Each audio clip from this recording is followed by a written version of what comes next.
My life hit rock bottom about 2 years ago. I had unbearable social anxiety, I was an alcoholic, and I had managed to develop an eating disorder. On top of that, my ADHD combined with my lack of motivation seemed to make it impossible for me to succeed at anything work-related. My days felt like a broken record. Every time I woke up, I had to re-listen to that same shitty song over and over again. This lasted for years, and as I spiraled, so did my health and decision-making skills. I stopped showing up to work, I was losing my closest friends, and my self-esteem was so low that I couldn't feel good without binging a bottle of tequila or sucking on a nicotine pen all day. I was lost, hopeless, and depressed, and I had managed to completely fuck up my life. I had hit rock bottom. Fast forward 23 months to today, and I'm proud to say that I've been able to turn my life around. I'm motivated, healthy, and dare I say it, happy. While I still have a long way to go, I'm at a point where I feel comfortable sharing my journey, with the hope that it will help motivate and inspire you. Everyone's story is different, but the one thing that we all have in common is this. No matter how deep the pit is, there's always a way to climb out. Here's how I managed to unfuck my life. Step 1 of 5 is to accept what you are struggling with. Remember how I just told you I was an anxious alcoholic with ADHD 2 years ago? Here's the craziest thing. I couldn't even admit it to myself at the time. I had too big of an ego and I cared too much about what other people thought about me to admit that I actually had issues. Social anxiety? That's embarrassing. Drinks too much? No way, everyone parties in their 20s. ADHD? Nothing that Adderall can't fix.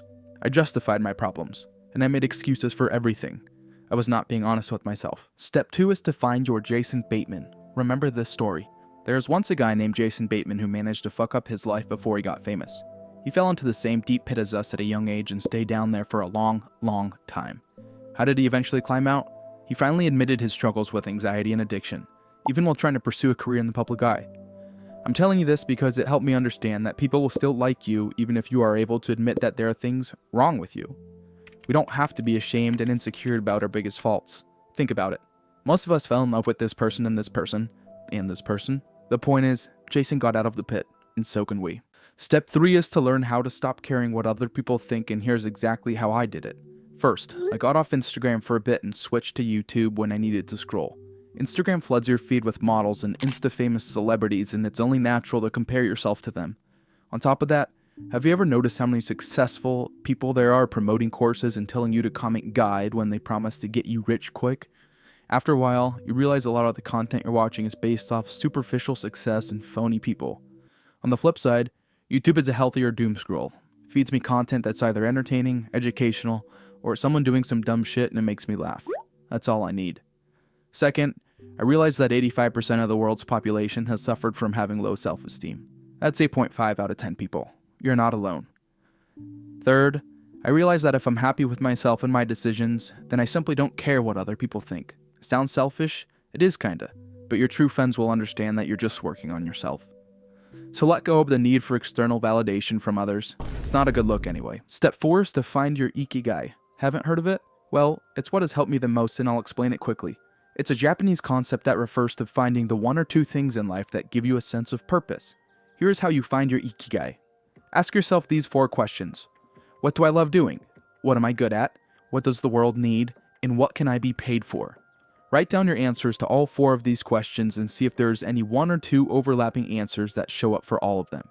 Examples might be designing buildings, video game programming, becoming a chef and opening a restaurant, or maybe it's becoming a fitness coach. For me, I found that I have a few potential Ikigais that I'm at least passionate about, and I'm in the process of focusing on 1 or 2 of them. They are making music, running, owning my own business, and educating through storytelling. Through finding my Ikigai, it made me realize that I hated my job and that it was one of the factors contributing to my downward spiral. You might have to sacrifice some free time at night and on the weekends, but here's the thing.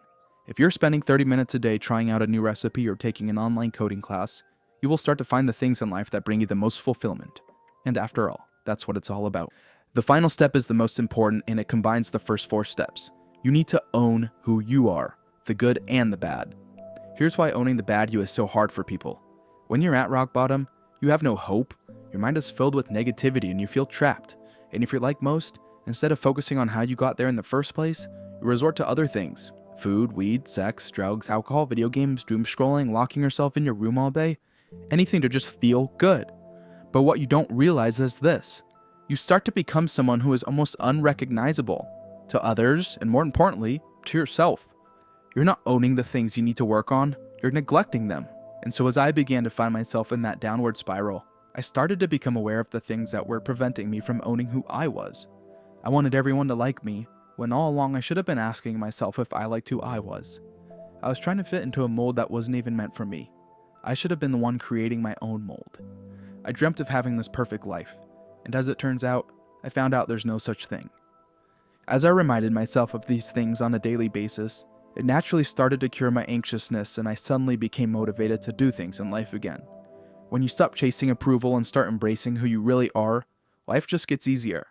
You don't have to prove anything, you don't have to be perfect, you just have to be real. All in was something I too often forget, and that is to be grateful. I am grateful for my family and close friends who supported me and stuck by my side when they didn't need to. I am grateful for my therapist/life coach who created a space for me to heal, and has helped me see that my past does not define my future. And lastly, I am grateful for each and every day that I wake up healthy, happy, and most importantly, me.